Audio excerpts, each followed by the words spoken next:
चिन्तासन्तानहन्तारो यत्पादाम्बुजरेण वः स्वीयानां तान् निजाचार्यान् प्रणमामि मुहुर्मुहुः। यदनुग्रहतो जन्तुः सर्वदुःखातिगो भवेत् तमहं सर्वदा वन्दे श्रीमद्वल्लभनन्दनम्। अज्ञानतिमिरान्धस्य ज्ञानाञ्जनशलाकया चक्षुरुन्मीलितं येन तस्मै श्रीगुरवे नमः। नमामि हृदये शेषे लीलाक्षीराब्धिशायिनम् लक्ष्मीसहस्रलीलाभिः सेव्यमानं कलानिधिम्। चतुर्भिश्च त्रिभिस्तथा षड्भिर्विराजते योऽसौ पञ्चधा हृदयेमम्।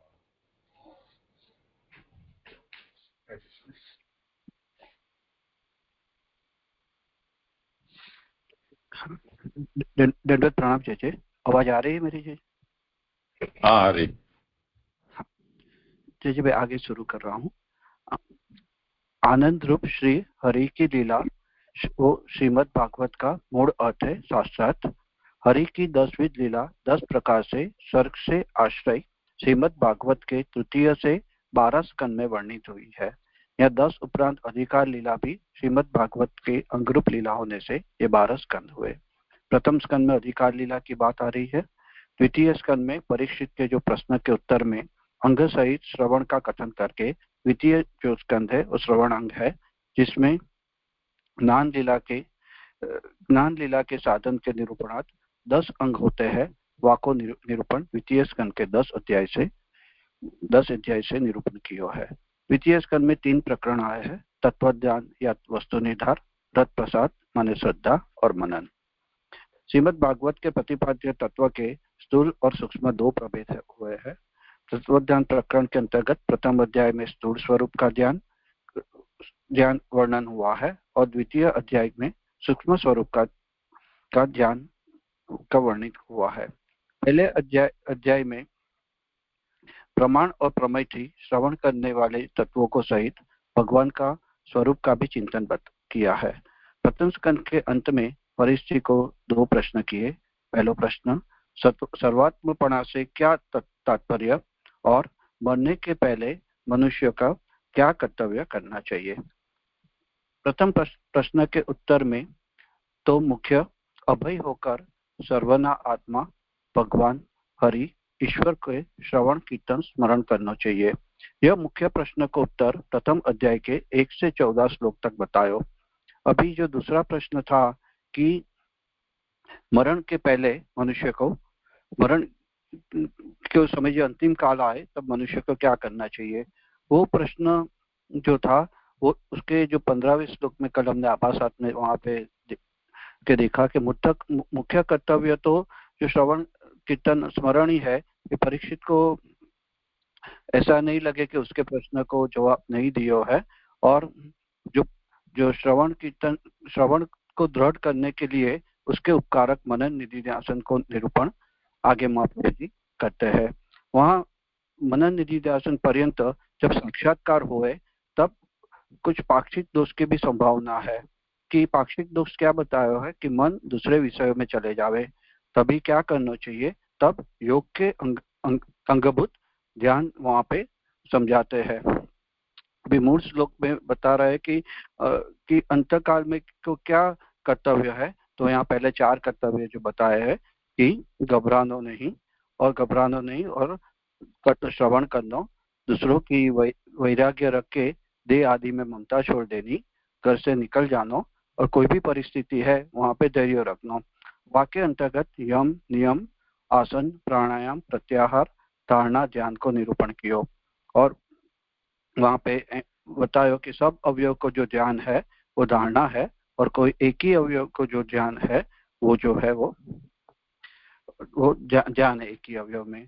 खंडस्थ ध्यान को भी वहां पे निषेध किया है, अर्थात सर्ववृत्ति को निरोध करके योग सहित प्रयत्न से चित्त को निरुद्ध करना, वो कल हमने 19वें श्लोक तक बताया। अभी जब जीव जो है वो धारणा के बाद ध्यान तक पहुंचे हैं तब अभी जो चित्त की अवस्था है विषय रहित हो गई है, अभी कोई भी विषय नहीं बचा। अभी जो आगे के 19वें श्लोक में जो बात बताई थी कि योग सहित प्रयत्नों से चित्त को निरुद्ध करने, तो अभी ये जो हुआ है कि चित्त अभी विषय रहित हो चुका है, तो अभी तदंतर जो होता है अभी उसको कहते हैं, उसके बाद की अवस्था जो है अभी वो 20वें श्लोक से महाप्रभु जी 20वें श्लोक से आ रही है भागवत जी के। पदम तत परम विष्णु मनो यत्र प्रसिद्धति रजस तमोभ्याम आक्षिप विमूढ़ मन आत्मना यच्छेद धारणाया धीरो हंति या तत्कृतम मलम। श्लोकार्थ, मन जहाँ ध्यानाकार से परिणमित हो जाता है, माने निर्मल हो जाता है, वह विष्णु का परम पद है। रजोगुण से आक्षिप्त और तमोगुण द्वारा विभुड़ मन को धीर पुरुष धारणा के द्वारा एकाग्र कर ले, जिससे धारणा गुणकृत मेल को नष्ट कर देती है। व्याख्या सुबोधिनी जी। जो मुख्य पदम है वो पदम इति से आगे समझा रहे हैं कि इस तरह चित्त का निरोध किया जाएगा तो वह चित्त स्वयं ही स्वच्छ हो जाता है, ध्यानाकार में परिणित हो जाता है, वह मन ध्यान रूप हो जाता है। उसका परिणाम जो आधार है वह विष्णु का परम श्रेष्ठ पद है। यहाँ ऐसे समझा रहे हैं कि जो मूड में जो मनोयत्र प्रसिद्धति, वो जो बात समझा रहे हैं कि अभी कोई विषय वहां पे कोई विषय यहाँ पे बचा नहीं है और चित्त विषय रहित हो गया है, तो वो अवस्था में चित्त स्वयं ही स्वच्छ हो जाता है। स्वच्छ हो जाता माने ध्यानाकार से परिणित हो जाता है।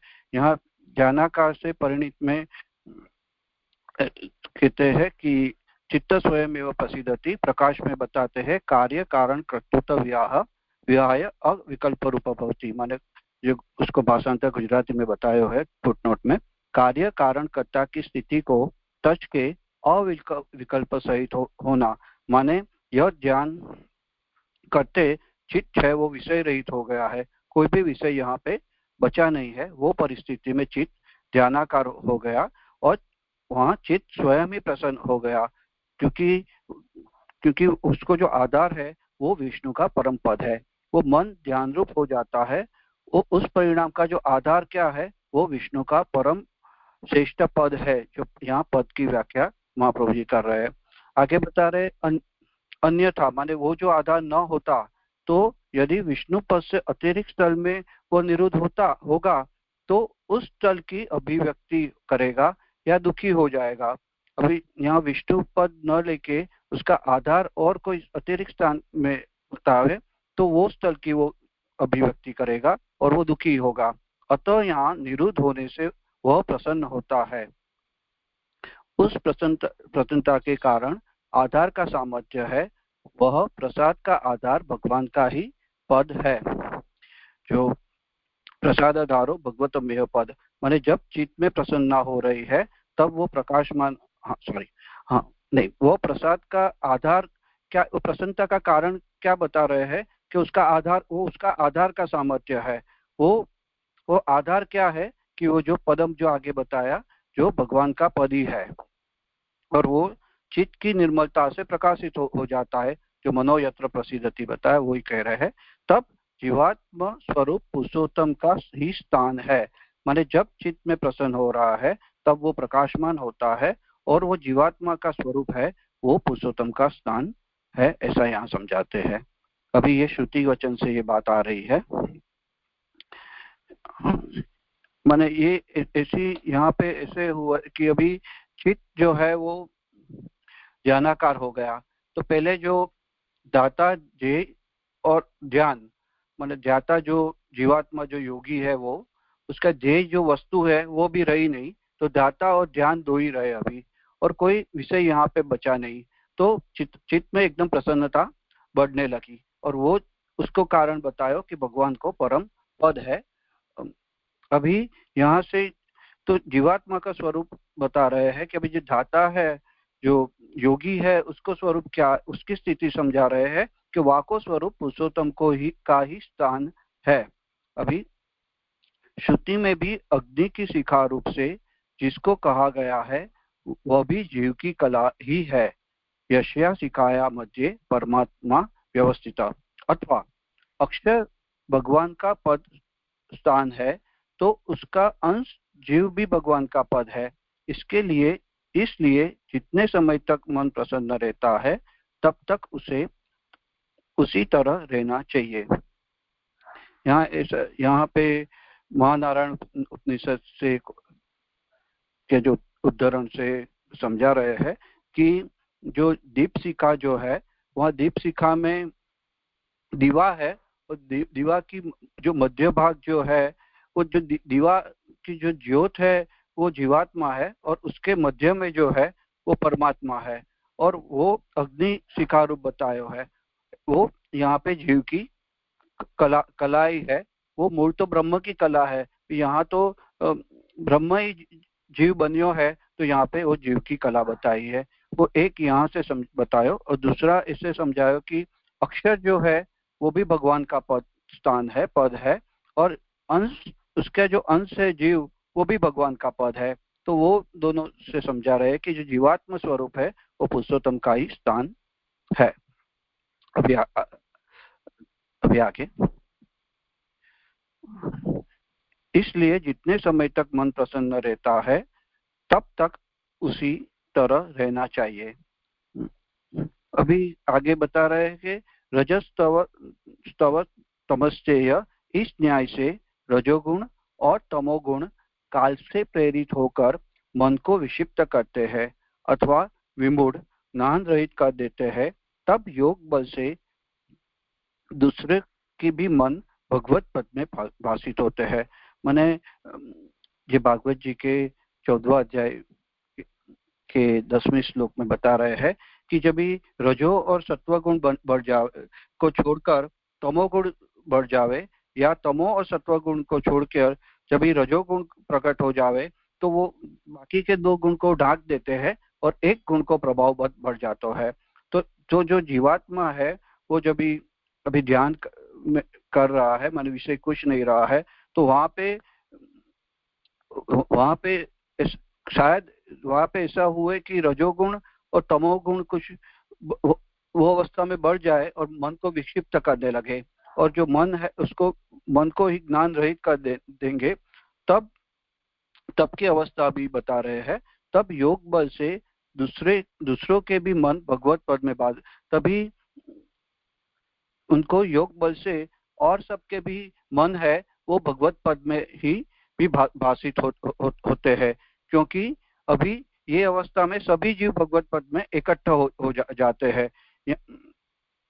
वहां अन्य के मन के विक्षेप में कुछ न करे, परंतु जब रजोगुण अपने मन के कर्म में प्रवृत्त करना चाहे या तमोगुण जब मन को मूढ़ करे, तब उसके दोष को दूर करने के लिए धारणा के द्वारा फिर मन को रोके। अभी अवस्था ऐसी हो रही है कि जब सब भगवत पद इकट्ठे हो गए, माने 3-4 विद्यार्थी साथ में पढ़ रहे हैं एक ही खंड में, एक विद्यार्थी को मन विक्षिप्त हो गया है, तो ऐसी स्थिति यहाँ पे बता रहे हैं कि अभी योग से दूसरे के मन भी भगवत पद में भाषित होने लगे, तो सभी जीव भगवत पद में इकट्ठे हो गए। तो दो पॉसिबिलिटी हो रही है, जो अन्य को मन में विक्षेप होए, हमारो मन में विक्षेप नहीं है, अन्य के मन में कुछ विक्षेप कुछ होए तो हमें कुछ नहीं करना है। दूसरे जो मन में विक्षेप थे अन्य के, तो हमें कुछ नहीं करे, परंतु जब रजोगुण अपने मन के कर्म को प्रवृत्त करना चाहे या तमोगुण अपने मन को मूढ़ करना चाहे, तभी वो रजोगुण तमोगुण से जो दोष उत्पन्न कर रहे हैं, दोष दूर करने के लिए धारणा के द्वारा मन को रोके। मैंने अन्य के मन के विक्षेप पे कुछ नहीं करना है और अपने मन के विक्षेप में दोष को दूर करने के लिए धारणा के द्वार फिर मन को यहाँ रोकना चाहिए। तो वापिस ये धारणा की से ध्यान और वापिस यहाँ धारणा की बात आ रही है। जब भी जो जीव जब भी धारणा से मन को रोक रहे हो तभी की परिस्थिति को समझा रहे, उसे रोकने के समय रजोगुण वासना से विषयों को उपस्थित करता है और तमोगुण निद्रा आलस्य आदि को करता है। अतः इस समय जो यहाँ यच्छेद धारणा जीरो है उसको समझा रहे। अतः उस समय धैर्य रखना चाहिए। अभी जो योगी है वो उसकी स्थिति में वापिस धारणा कर रहे हो है तो वहां पे रजोगुण भी उपस्थित होंगे और तमोगुण भी वहां पे उपस्थित होंगे। तो वो स्थिति में उसको क्या करना है, उसको धैर्य रखना है और ऐसी धारणा करनी चाहिए मैंने धैर्य रखना है, वहां वो टाइम पे उसको विचलित नहीं होना है और ऐसी धारणा करनी चाहिए जिससे तमोगुण और रजोगुण के दोष दूर हो जाए। धारणा को प्रकार समझाते कैसी धारणा करनी चाहिए। अभी रजोगुण और तमोगुण को विक्षेप आ रहे हो है तो धैर्य रख के ऐसी धारणा करो जिसमें रजोगुण और तमोगुण के दोष दूर किए जा रहे हैं। चंडिका या शिव की धारणा न करे किंतु जो धारणा मन के मेल को दूर कर सके वैसी धारणा करे। यहाँ चंडिका और शिव की धारणा नहीं करे उसका तात्पर्य ये है कि ये तमोगुण और रजोगुण का अधिष्ठाता देव है तो पहले उनको रिगलाने के लिए उनकी धारणा करने की जरूरत नहीं है। ऐसी धारणा करो जिससे मन के मेल को दूर हो सके, ऐसी धारणा करो। वो धारणा कैसी करनी चाहिए वो अभी आगे के श्लोक में आएगा। यहाँ 20वें श्लोक की बात आई। प्रणाम जी। मेरा ये प्रश्न था कि आगे के जैसे 20वें श्लोक से आगे हमने जो देखा कि वहां पे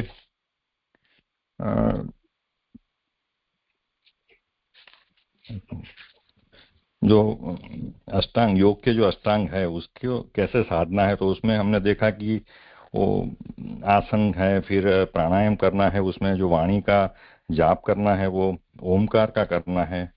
फिर यहाँ 18वें श्लोक में 19वें श्लोक में ये आया कि मूर्ति का ध्यान करना है 18 श्लोक में।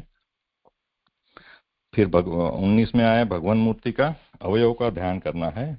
और ये 20वें अध्याय में विष्णु पद यानी विष्णु जी का उल्लेख है, तो ये ओमकार से सीधा विष्णु तक के कैसे यात्रा चली वो समझ में नहीं आया। भगवान मूर्ति के रूप में विष्णु को देखा है इन्होंने, क्या है ये समझना था थोड़ा। करो समाधान।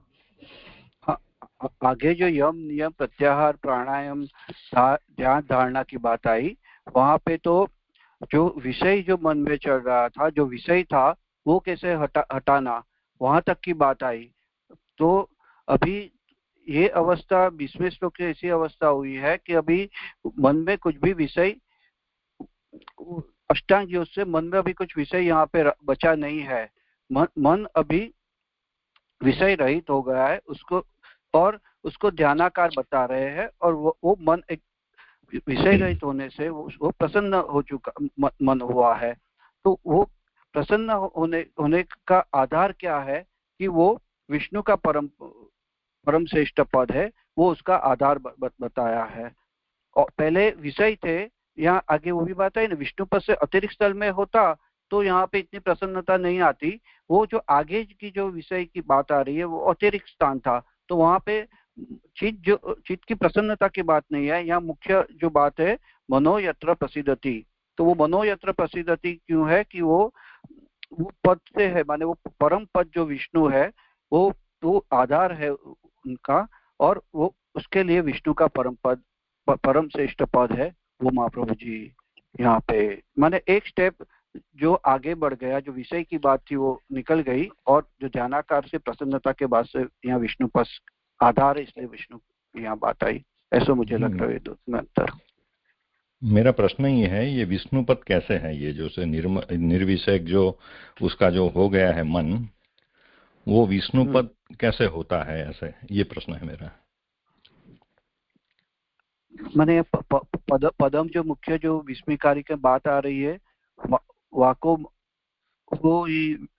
वो पद क्या है वो समझाते कह रहे हैं कि विष्णु का परम वो विष्णु का परम पद है, क्योंकि मूल में ये श्लोक में ही बात आ रही है ना, पदम तत परम विष्णु, जो श्लोक में परम विष्णु की बात आ रही है, वो चूंकि जो चित्त को प्रसन्नता होने के बाद ही ये जो परम विष्णु की बात जो मूल श्लोक में आ रही है, इसलिए उस श्लोक की को जब भी हम समझ रहे हैं तो वहां से विष्णु की यहाँ पे बात आ रही है, श्लोक के अंतर्गत ही है ये 20वें श्लोक में पहले। ये योगी तो जो साधना जो फल के लिए करता है उसमें तो निर्विकल्प निर्विकार जो है उसकी साधना है, तो उसमें ये विष्णु पद कैसे आया, ये यही मेरा प्रश्न है। इस योगी भी विष्णु सब कुछ तो ज्ञानाकार होने के बाद सब कुछ प्रभु ही बने हैं, तो विष्णु आधार हो तो ही वहां पे प्रसन्नता रहेगी, अदर तो इसलिए विष्णु पद की यहाँ पे बात आ रही है। और आगे भक्ति की बात भी आएगी 21वें 22वें श्लोक के अंदर। हाँ, किसी और को हो तो हाँ।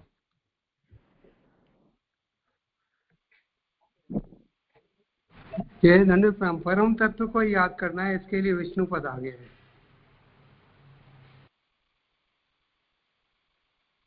इनके प्रश्न को आप पहले समझ लो, उसके बाद आप प्रयास करो क्या पूछना चाह रहे हैं वो।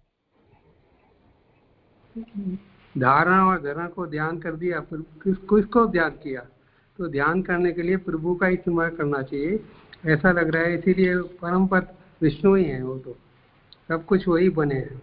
मेरा प्रश्न ये है कि योगी जो है वो जो साधना करता है उसका अंतिम फल होता है निर्विकल्प निर्विकार जो परम पद है उसको प्राप्त करना है, तो इसमें ये विष्णु पद ऐसे कैसे आ गया, किस संदर्भ से आया, कहने का मतलब ये है इनकी, क्योंकि साधना में कहीं भी भगवान मूर्ति के रूप में तो किसी की भी मूर्ति को अवयव सहित उसको देखना है, तो इसमें विष्णु पद कैसे आ गया, विष्णु जी या विष्णु पद जो भी वो परम श्रेष्ठ अवस्था है वो समझना था थोड़ा। वो तो आकार स्वरूप है, निरवकार भी है, अनंत है, तो अंत में तो तत्व को ही जान करेंगे ना, इसलिए विष्णु पद लग रहा है ऐसा। पर जो साधना कर रहा है वो इसको वो रूप में नहीं जानता है ना, वो उसको निर्विकल्प निर्विकार वो रूप में जानता है जब योगी जो है वो नहीं, पर उसको कुछ तो प्रभु की अगर वो कृपा से भक्ति के अंग रूप नहीं करता है, तो भक्ति के अंग रूप अगर वो योग करता है तो फिर वो विष्णु पद को वो ये कर सकता है, पर वो ये जो आप पूछ रहे हो आगे श्लोक में आ रहा है, योग भक्ति लक्षण हो जाएगा, योग हो जाएगा, तो आगे के श्लोक में आ रहा है, 21 में आ रहा है वो। फिर भी जय बना देंगे।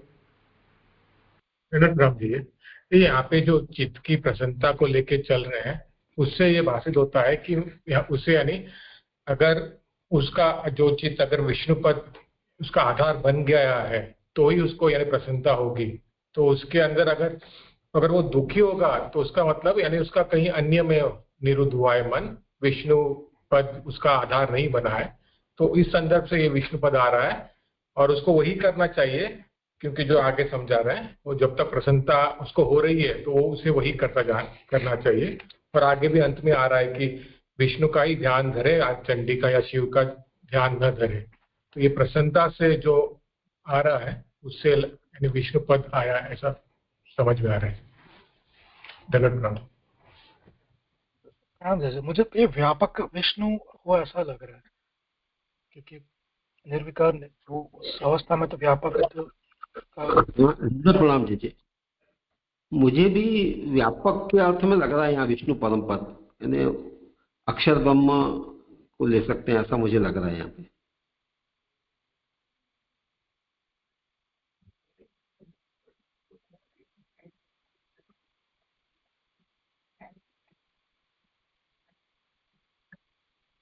देखो यहाँ ये विषय चल रहा है कि धारणा तक का जो पूरा पुरुषार्थ योगी ने किया है उसमें हमने ये देखा कि बुद्धि से मानसी मूर्ति की कल्पना करके उनके अवयवों में मनोधारणा वो करे और उस मानसी मूर्ति के सर्व अवयवों में मन को स्थापित करे। हो जाने के बाद उसके प्रत्येक अवयव है उसमें मन की धारणा करे, जिसको ध्यान कहा गया है। तो उतना होने के बाद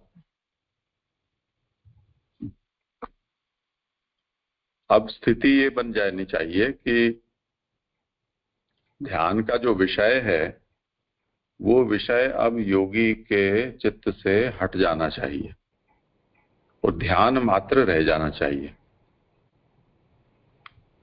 तो वो ध्यान, जैसे कि हम ऐसा समझते हैं कि जागृत अवस्था हो उस समय हमें बाह्य विषयों की प्रतीति होती है, फिर सोने का प्रयास करते हैं उस समय हमारी आंखें बंद हो जाती हैं और धीरे धीरे अन्य जो ज्ञानेंद्रियां हैं वो भी शिथिल होने लगती हैं, तो बाह्य विषयों की प्रतीति कम होने लगती है और मन में भी हमने ये सोच लिया है कि अब हम सो जाना है।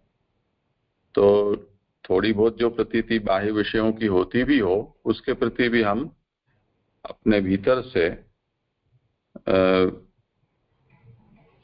ऐसा समझें कि हम अपने इंद्रियों को वापस अपनी ओर ले रहे हैं या उनको बाहर जाते हुए रोक रहे हैं। तो ये एक तरह का प्रत्याहार हो गया।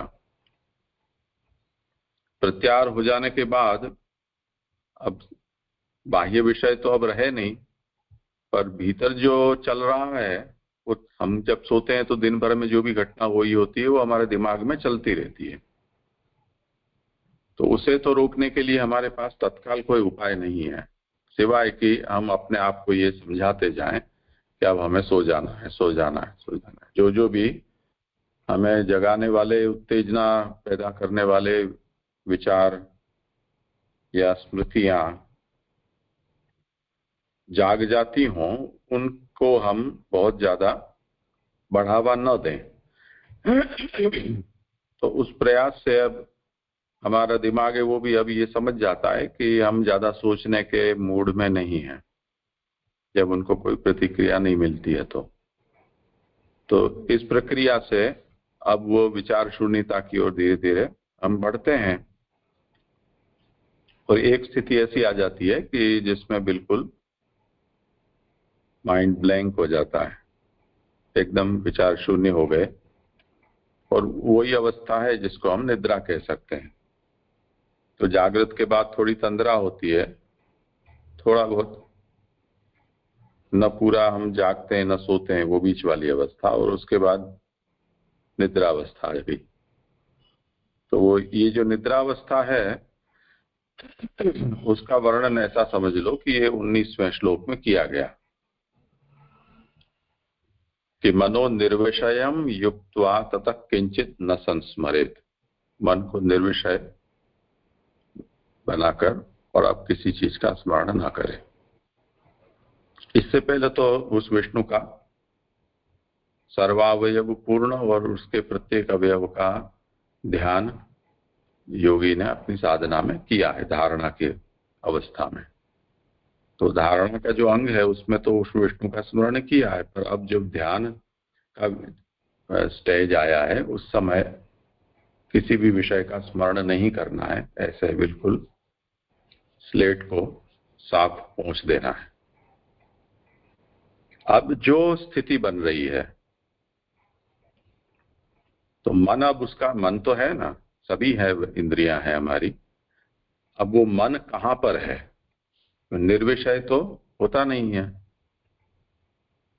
तो अब प्रश्न ये हुआ, जैसे क्या सोच रहे हो, हम किसी को पूछें तो जवाब दे कि मैं दुकान की सोच रहा हूं, कोई मकान की सोच रहा हूं, कोई बीमारी की, स्वजनों की सोच रहा हूं, तो हमारा मन वहां वहां है, ऐसा वो जवाब देगा। तो उससे हमें पता चलेगा। उस तरह से योगी ने जैसे जैसे भी अपने मन को जहां जहां भी आश्रित किया था वो स्थान वो बदलता गया। अब उसने बाहर से तो सब कुछ विषय अंदर ले लिए थे, तो अब बाहर तो जाने का कोई प्रश्न बचा नहीं। अब भीतर भी उसने मानसी मूर्ति में अपना मन को लगाया था, अब वो मानसी मूर्ति भी उसने छोड़ दी है। तो अब प्रश्न ये कि वो मन है कहाँ। उसे ये कह रहे हैं 20वें श्लोक में कि पदम तत्परम विष्णोः मनो यत्र प्रसीदति। ये जो अवस्था अब प्राप्त हुई है कि जिसमें उसके मानसी मूर्ति भी नहीं है और चित्त परम प्रसन्नता में है, परम सुखावस्था चित्त की इस समय है कि जिसमें उसको ध्याता और ध्येय भी इस समय उसको भाषित नहीं हो रहे हैं। तो उस अवस्था को ये बता रहे हैं कि ये उस विष्णु का परम पद है। मनो यत्र प्रसीदति, जहां पर मन अब प्रसन्न हो रहा है, तो ये उस अवस्था का नाम है। और विष्णु का पद ये क्यों है, उसका समाधान यहां ये दिया है कि एवं चित्त निरोधे क्रियमाणे तच्चित्तम स्वयमेव ध्यानाकारेण परिणमति।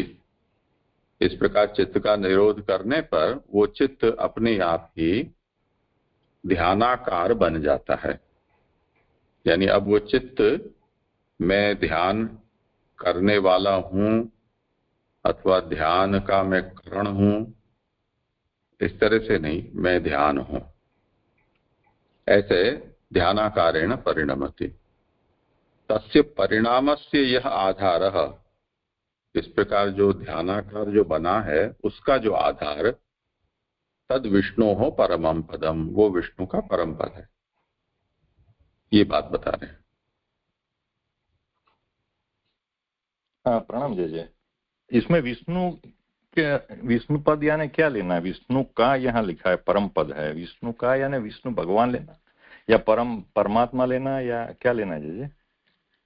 हाँ, तो जैसे ये आगे ये भी बात बताई ना कि जैसे शरीर है, उस शरीर में आत्मा रहती है,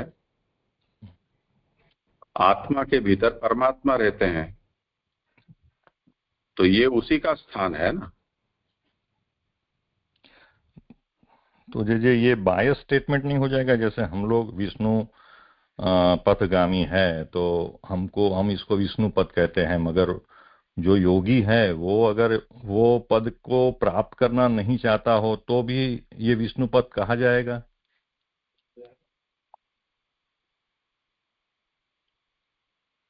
क्या मतलब? योगी वो पद नहीं, योगी का जो है हम विष्णु पथगामी लोग हैं, तो हम लोग बायस स्टेटमेंट दे सकते हैं कि भी विष्णु पद को प्राप्त किया, मगर जो योगी है उसको अगर ये पद की वांछना न हो और उसके मन में समाधि में कोई अन्य निर्विकल्प या निर्विकार जो है उसकी साधना रमती हो तो ये स्टेटमेंट फिर बायस नहीं हो जाएगा? मेरा ये थोड़ा ये था संशय। हाँ, वो तो यहाँ उसी का आगे समाधान दिया कि तस्याः शिखायाः मध्ये परमात्मा व्यवस्थितः।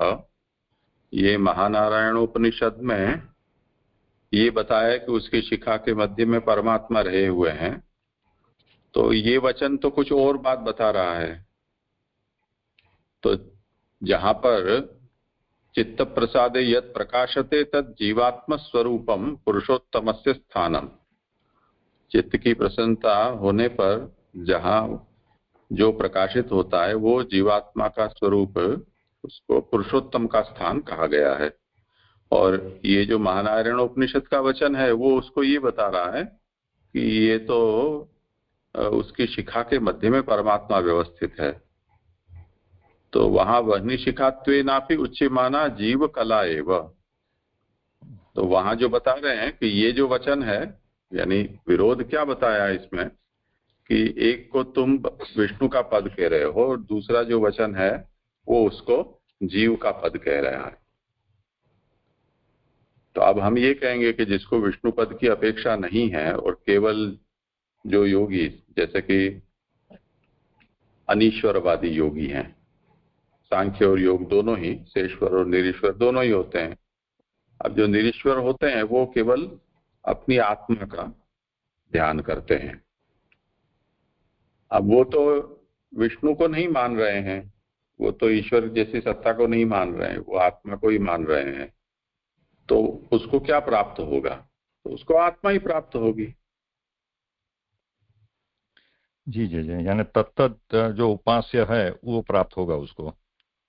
हाँ, उसका लक्ष्य ही अपनी जीवात्मा है, यानी शारीर आत्मा है, तो शारीर आत्मा होने पर उसको वही प्राप्त होगा। तो क्योंकि इसने तो धारणा अवस्था में विष्णु का ध्यान किया ही है ना।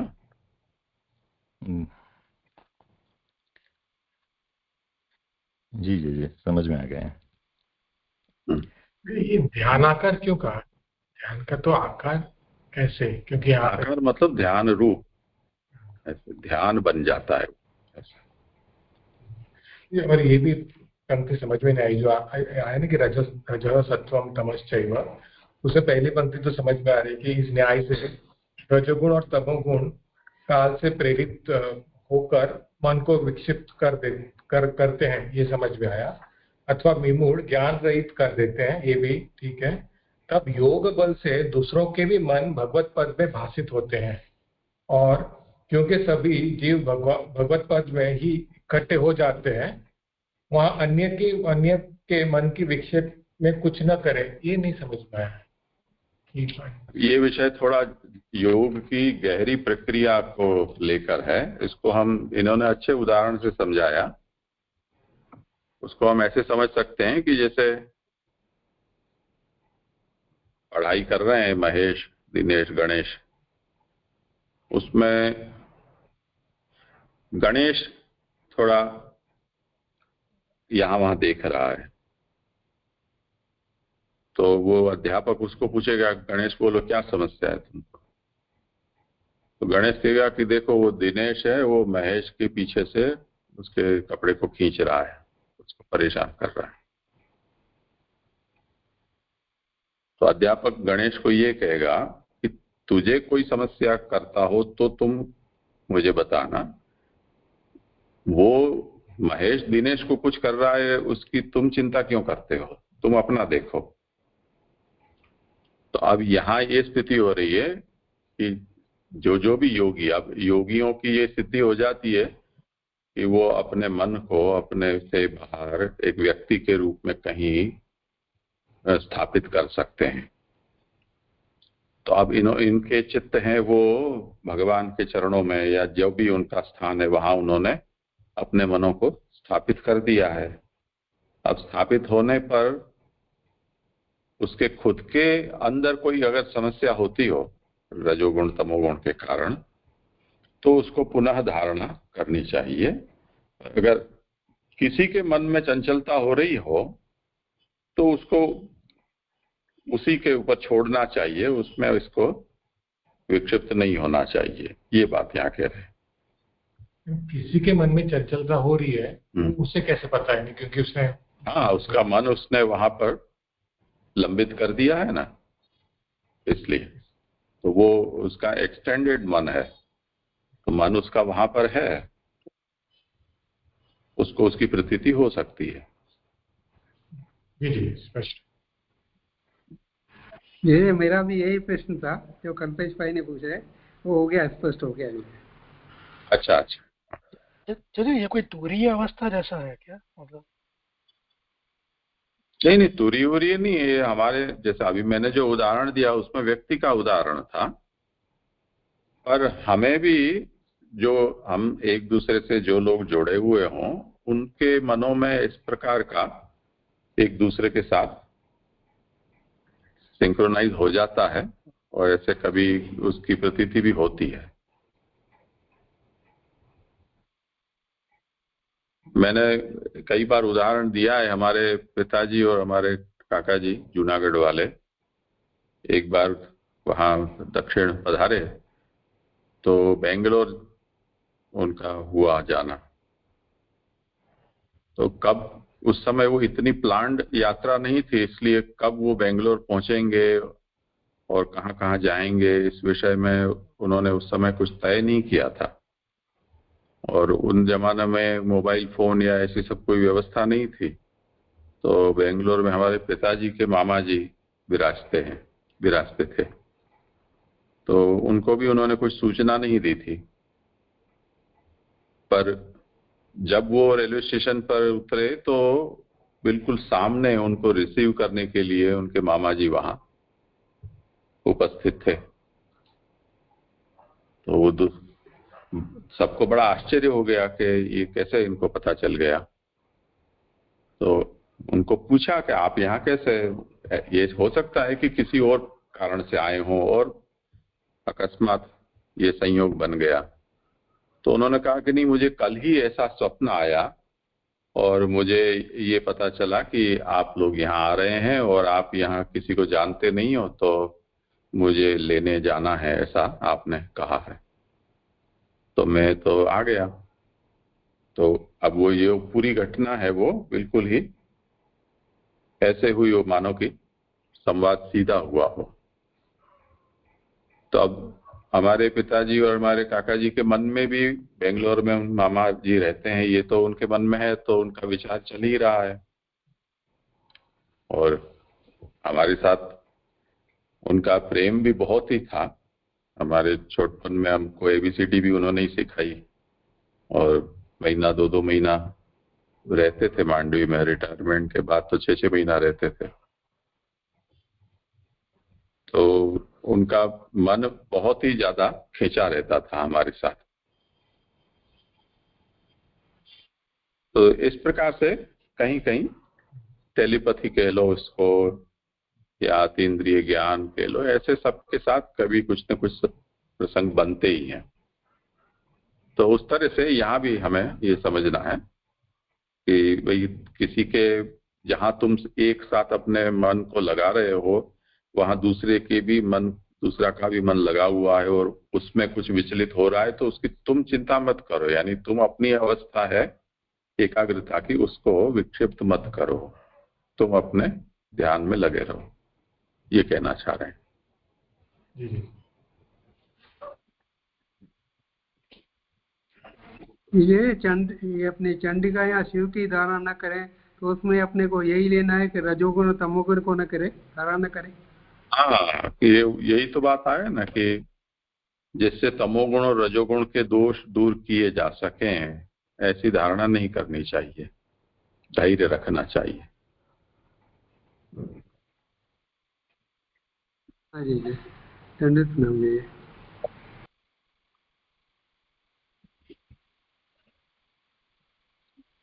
ठीक है, करो आगे जिनका क्रम। जी मेरा ही क्रम है, आगे ले रहे। अभी यहाँ जो धारणा की बात आई कि किंतु धारणा मन के मेल को दूर करे, ऐसी धारणा करे, तब अभी आभास आता रहे।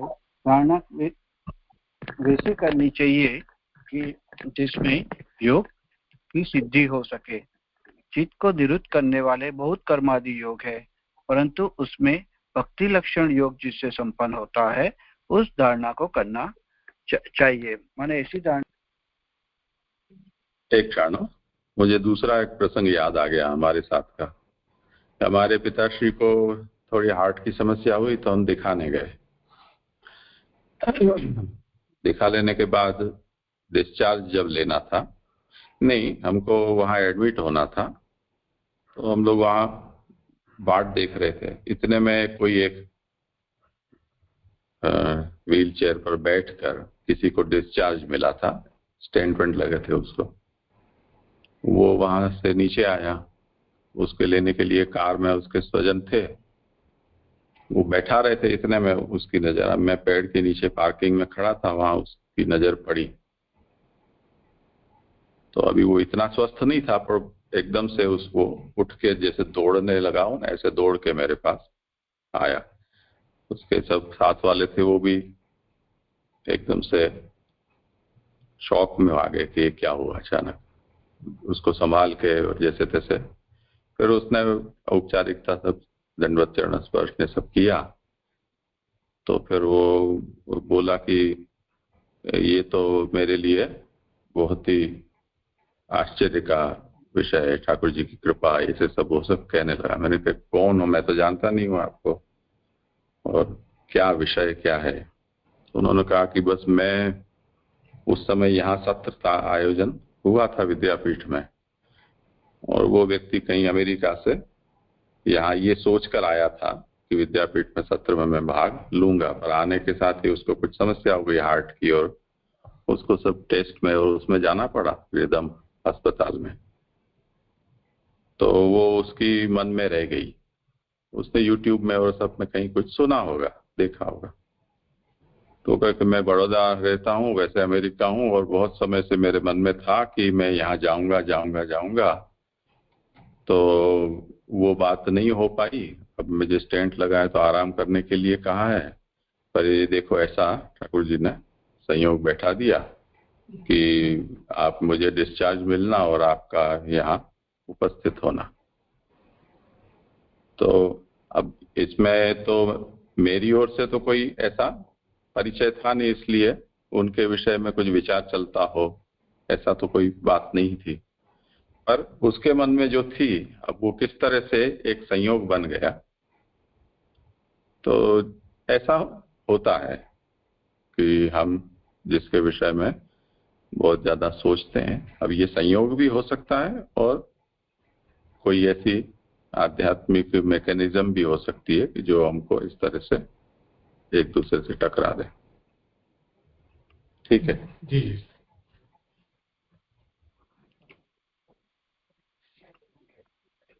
जी जी जी हाँ, परंतु उनमें भक्ति लक्षण योग जिससे संपन्न होता है उस धारणा को करना चाहिए। अभी कृष्णकारी का यत्र संध्यायमाणायाम योगिन भक्ति लक्षण आसु संपद्यते योग आश्रयम भद्रम इक्षत।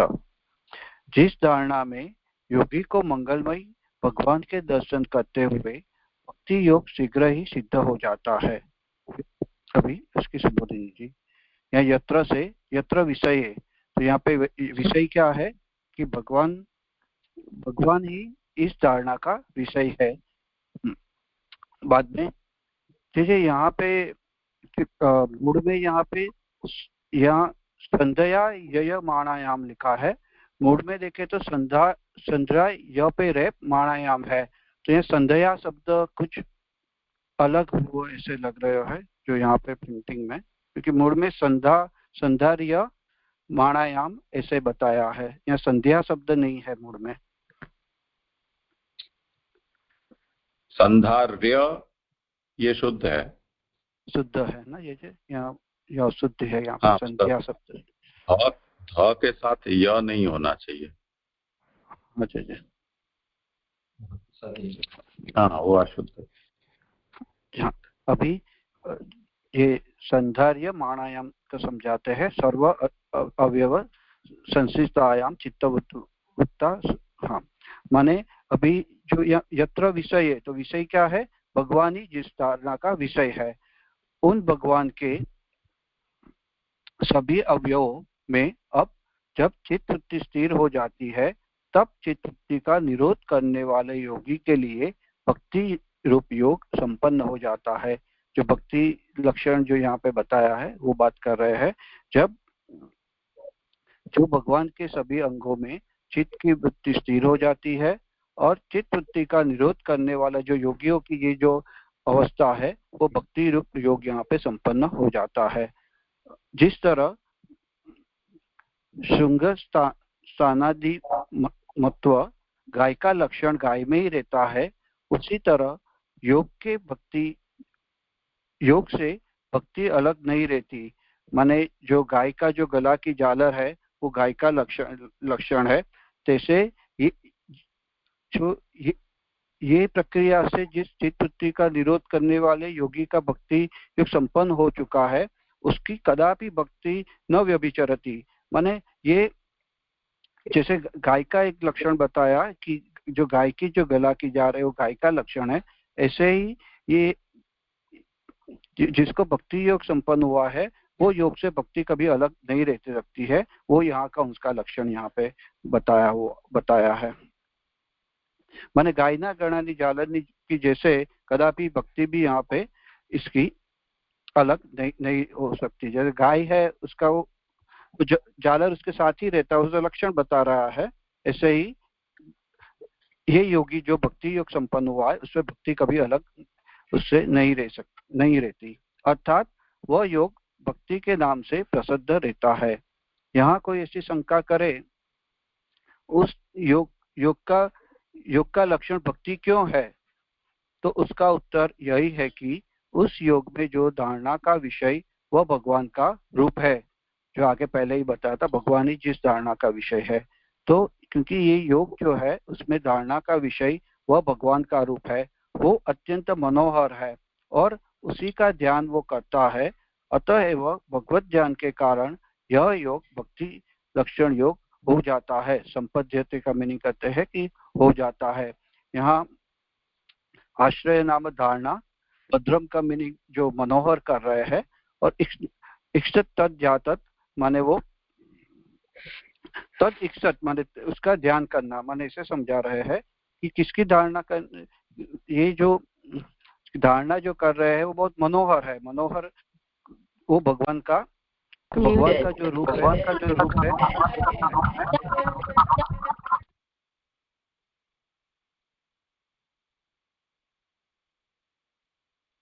हेलो जी, म्यूट हो गया था, आवाज आ रही है?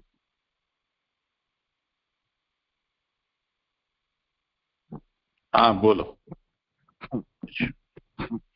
उसका उत्तर यह है कि योग में जो धारणा का विषय है वो भगवान का रूप है। तो और भगवान का रूप कैसा है? भद्रम माने वो अत्यंत मनोहर है, और इक्षत माने वो उसका ही ध्यान करता है, अतएव भगवत ध्यान के कारण यह योग भक्ति लक्षण योग कहा जाता है। यहाँ पे 21वां श्लोक संपन्न हो।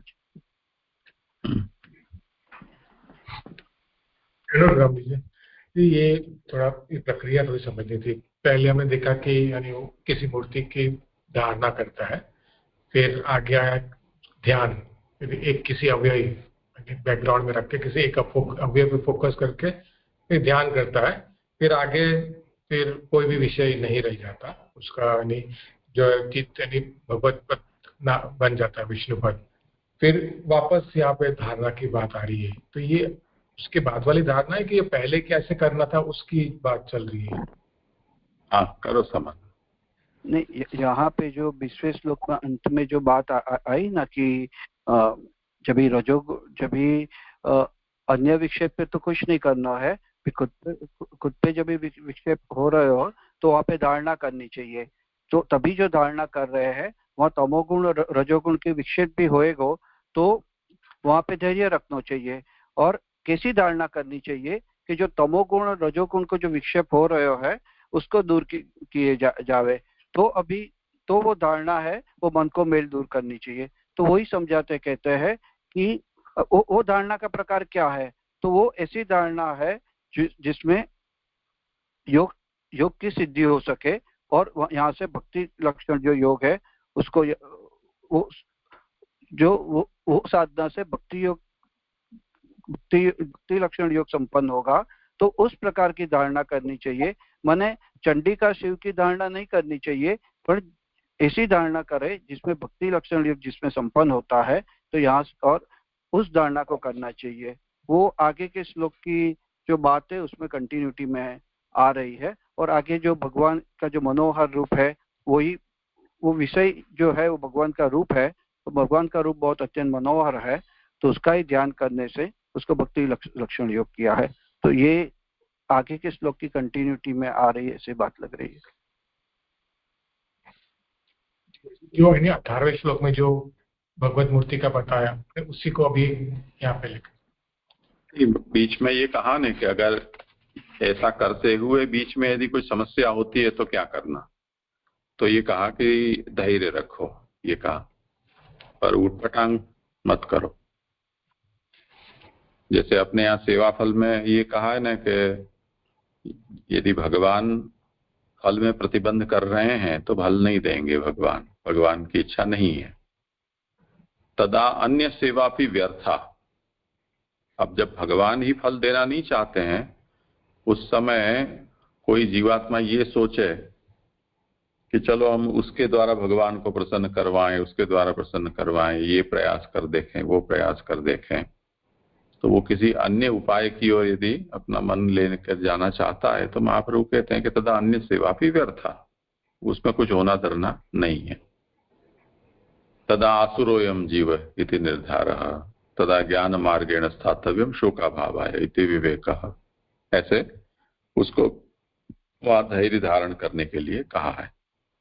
अब ये जो कुछ भी हुआ है उसका कारण फॉल्ट धारणा में रहा हुआ है, तो अब उसको करेक्ट करने के लिए यहाँ 21वें श्लोक में बता रहे हैं कि अगर धारणा की प्रक्रिया में अगर आपको कुछ तकलीफ गड़बड़ी की है तो ऐसा संभव है कि ध्यान आपका ढंग से न हो, तो आपको ध्यान ऐसा करना चाहिए कि जिससे कि आपका आगे का रास्ता हो साफ रहे। इसलिए जिस धारणा में योगी को मंगलमय भगवान के दर्शन करते हुए भक्ति रूप योग शीघ्र ही सिद्ध हो जाता है, ऐसी धारणा वो करे। यानी उसका मन अभी तक निर्विषय नहीं हुआ है, ऐसे ही समझे ना जी। पूर्व में कहते आ गए, फिर कहा कि उस ध्यानाकार बन के फिर निर्विषय बन जाता है। नहीं, निर्विषय मानो कर भी लिया, फिर भी पर जो हमारा जो स्ट्रक्चर है वो तो गुणों का बना हुआ है ना, तो वो गुण तो अभी नष्ट नहीं हुए हैं, या गुण से हम ऊपर तो उठ नहीं पाए हैं, तो रजोगुण तमोगुण तो है। अब ध्यानावस्था में मानो कि हमने बड़ा जोर मार के और सात्विक अवस्था पर पहुंच भी गए हैं, पर रजोगुण तमोगुण तो कभी भी जोर मार ही सकता है ना, ऐसे। जी जी स्पष्ट हुआ। जी जी दंडवत प्रणाम। जी यहाँ ये प्रश्न था कि यहाँ जो विषय दिखाया मतलब ध्यान का, वो भगवान का मनोहर रूप बताया और फिर भक्ति भी कहा, तो भक्ति कहा उसका महाप्रभु जी ऐसा रीजन बता रहा है कि वो भगवान का रूप है जो विषय है धारणा का, तो ये करके फिर अल्टीमेटली उसको निर्विषयक तरफ ही जाना है। तो ये थोड़ा ऐसा कॉन्ट्राडिक्शन नहीं लग रहा है? मनोहर रूप भी हम कह रहे हैं, भद्रम भी कह रहे हैं, और फिर उसका अल्टीमेट एम निर्विषयक की तरफ ही जाना। कहाँ निर्विषय कहाँ है? मतलब जो हमने 20वें श्लोक में देखा ना कि वो उसको जो ध्यानाकार बन के जो मतलब सब विषय उसके मन में नहीं आना चाहिए, मन को विकसित करते हैं, और वहां पे जो कुछ चंचलता हो इसलिए धारणा के लिए वापिस ये जो भी हम समझे ना धैर्य रखे कि मन में वापिस चंचलता होती है। तो यहाँ पे आया ना, 1 मिनट में पढ़ता हूँ पंक्ति जी।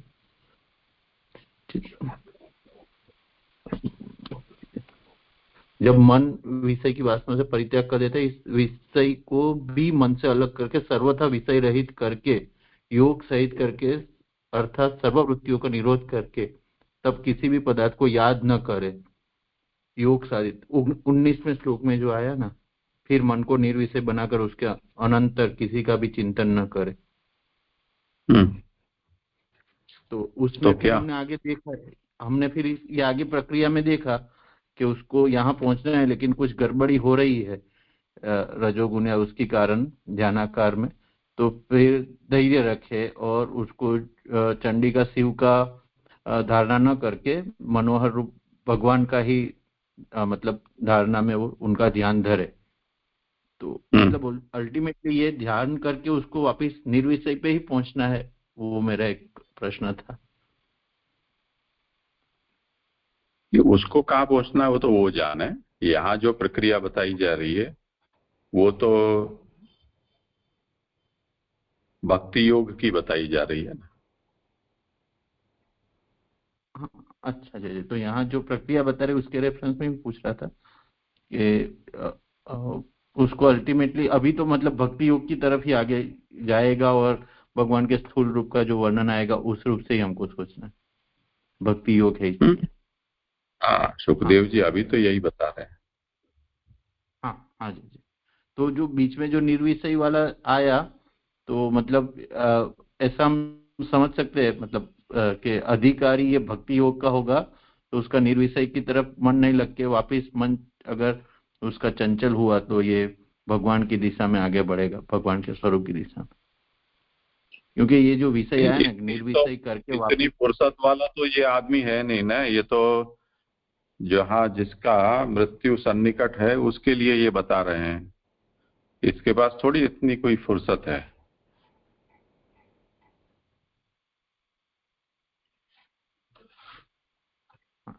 नहीं, ये मेरे को खाली शंका इसलिए हुई कि निर्विषय आया ना 19 में, के निर्विषय बनाकर किसी का भी चिंतन न करे और फिर ये हाँ, तो योग की प्रक्रिया ही वो है, वो ही प्रक्रिया है ना योग की। बार बार हम जैसे पुराने समय में अक्षर ज्ञान देते थे तो स्लेट पर हम लिखते थे, लिख लिख लिख लिख कर वो इतना मोटा हो जाता अक्षर कि हम उसके ऊपर नया कुछ लिखें तो वो दिखता भी नहीं था, तो उसको एक बार फिर से पहुंच देते थे, फिर से टीचर लिख कर देते, अब इसको वापस घूंटो। वो ये प्रक्रिया वो है ना, तो योग की ये प्रक्रिया का अंग ही है कि सबीज पहले करो, फिर उसको निर्बीज बनाओ, फिर सबीज करो, फिर निर्बीज बनाओ। कभी ऐसा हुआ कि विषय रहित केवल ध्यानाकार हो गए और उस समय में यदि प्राण छूट गए तो मुक्त हो गए। हाँ जी जी, अभी स्पष्ट हुआ।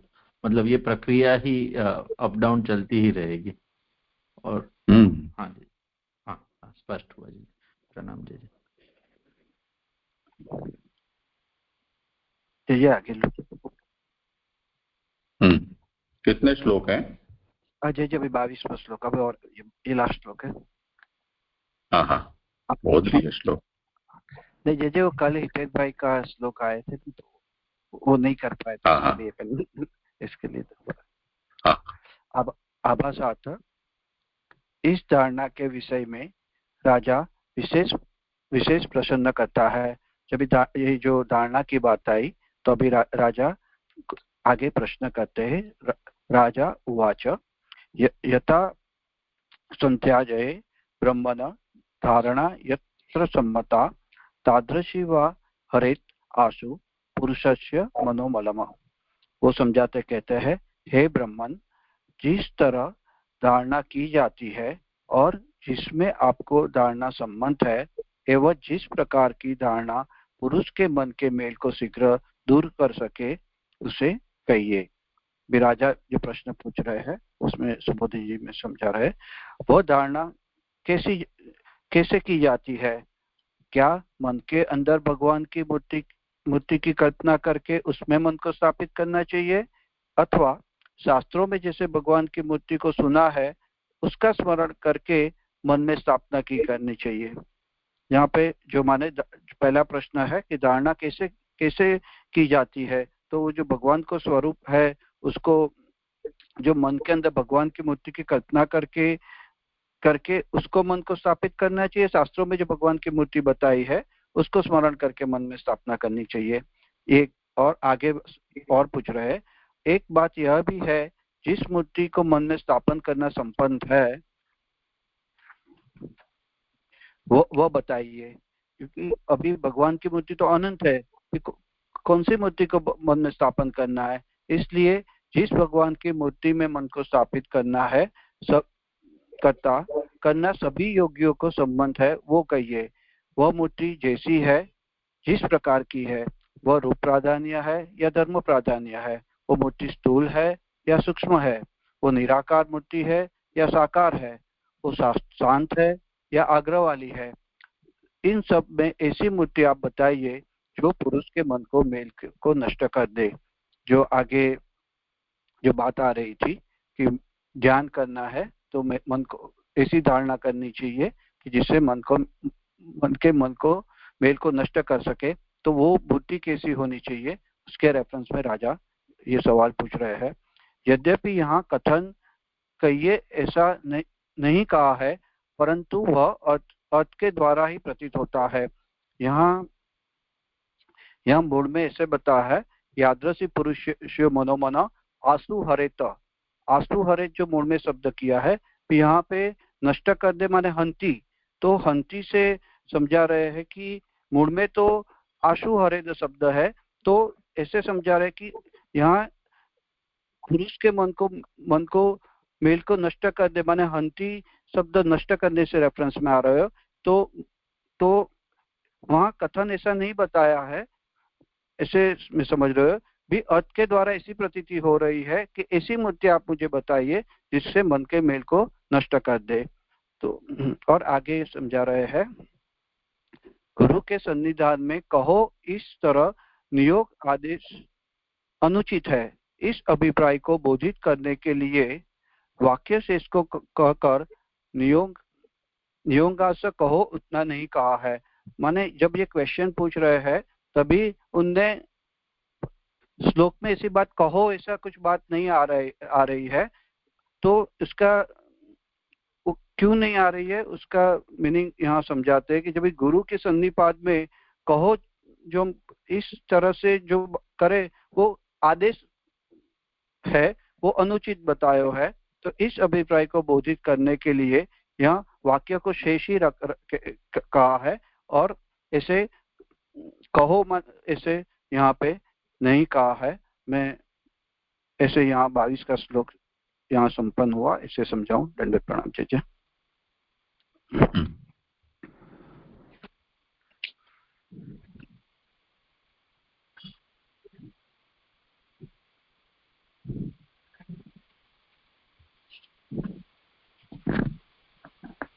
ये हंती का जो मैंने वही मीनिंग आ रहा है ना, ये जो वाक्य है इसका, परंतु अर्थ के द्वारा यह प्रतीत होता है, वही रेफरेंस से समझता है ना।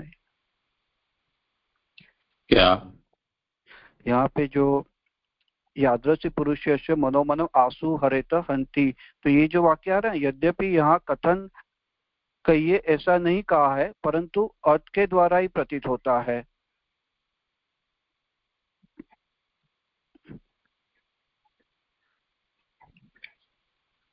नहीं, इसमें क्रियापद नहीं है कहीं भी, तो वाक्य अपूर्ण है। यथा संहार्यते ब्रह्मन् धारणा यत्र सम्मता यादृशी वा हरे दासु पुरुषस्य मनोमलम, पर क्या तत्कथय, वो आप मुझे कहें। ऐसे ये तत्कथय ये जो अंश है वो यहाँ बोले नहीं है राजा, तो वो अपूर्ण बात रही। तो महाप्रभु वो समझा रहे हैं कि राजा का ये प्रश्न है पर आप मुझे ये कहो। ऐसे गुरु को शिष्य अपने सामने से ऐसे कैसे कह सकता है? उस संकोचवश उन्होंने उन शब्दों को नहीं बोला है तत्कथय ऐसा, पर वो उस जितने शब्द बोले हैं उससे ये बात समझ जाने की है। हम जो स्वाध्याय कहते हैं ऐसा। हाँ जी जी जी जी आगे नहीं, मैंने थोड़ा वो आगे के रेफरेंस में लिया तो अभी मुझे क्लियर हो गई ये बात। नीचे से गुरु के संविधान में कहो है उससे ये जुड़ रही है। जी जी जी स्पष्ट हो गया। जी प्रणाम जी। जी यहाँ पे ये जो वह मूर्ति जैसी है जिस प्रकार की है, फिर वो जो सब दिया है ना, कभी वह रूप प्राधान्य या धर्म प्राधान्य, उसमें ये शांत है या आग्रह वाली है, तो ये मूर्ति के रेफरेंस में ये समझ में नहीं आ रहा है कि शांत है या आग्रह वाली है, उसको कैसे समझे? वो भी आगे निराकार है, वो भी नहीं समझ में आ रहा है। मूर्ति निराकार कैसे हो सकती? तो आगे जो प्रश्न आएगा स्थूल ध्यान का, उसी में इसका निराकरण सब हो जाएगा। जिनके श्लोक है उनको अनुसंधान होगा, पर अगर नहीं हो तो समझ सकते हैं कि इसमें जो प्रश्न का विषय, क्योंकि सभी तरह के ध्यान होते हैं ना योग में, तो अब जैसे यहाँ शांत और साग्रह, तो आगे के श्लोक में चंडिका और रुद्र की ध्यान का मना किया कि राजस तामस गुण का उपद्रव हो, तो चंडिका और शिव जो उसके अधिष्ठाता हैं उनके ध्यान से भी वो रजोगुण तमोगुण के उपद्रव को शांत किया जा सकता है, परंतु क्योंकि वो उनका चरित्र भी ऐसा ही है, स्वरूप भी ऐसा है, तो उनका ध्यान करने पर फिर चित्त सत्वाकार नहीं रह जाएगा, इसलिए उसका नहीं करना चाहिए। तो शांत रूप का ध्यान करना चाहिए, ये तात्पर्य। इसी तरह निराकार और साकार, तो या स्थूल ध्यान में तो साकार स्वरूप बताया जाएगा, निराकार का भी ध्यान होता है ना, यानी निराकार यानी जितने भी आकार हैं उनका निषेधात्मक ध्यान बन जाएगा वो।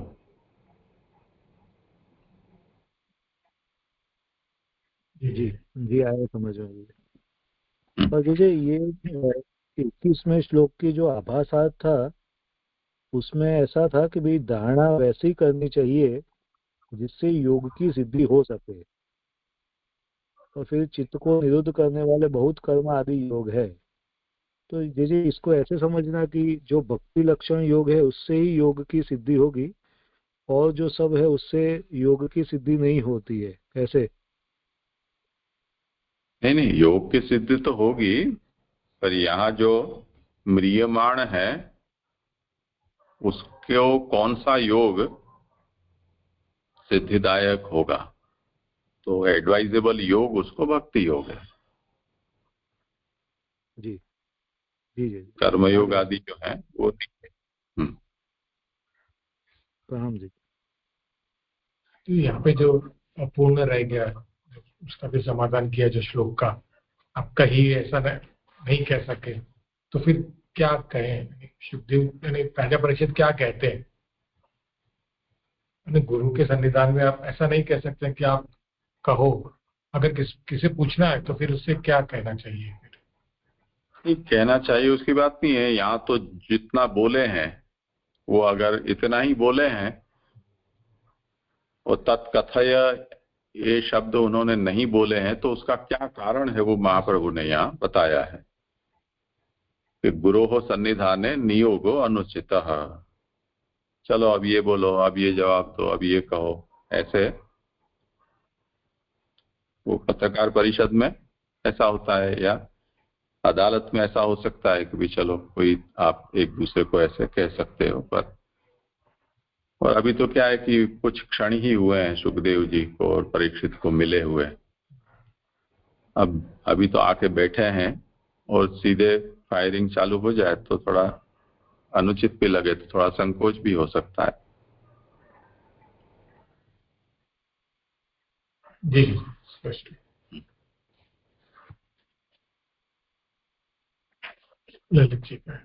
अच्छा, आगे का श्लोक तो थोड़ा बड़ा है, समय आज पे इतना रहेगा नहीं, तो फिर आगे करेंगे सोमवार को।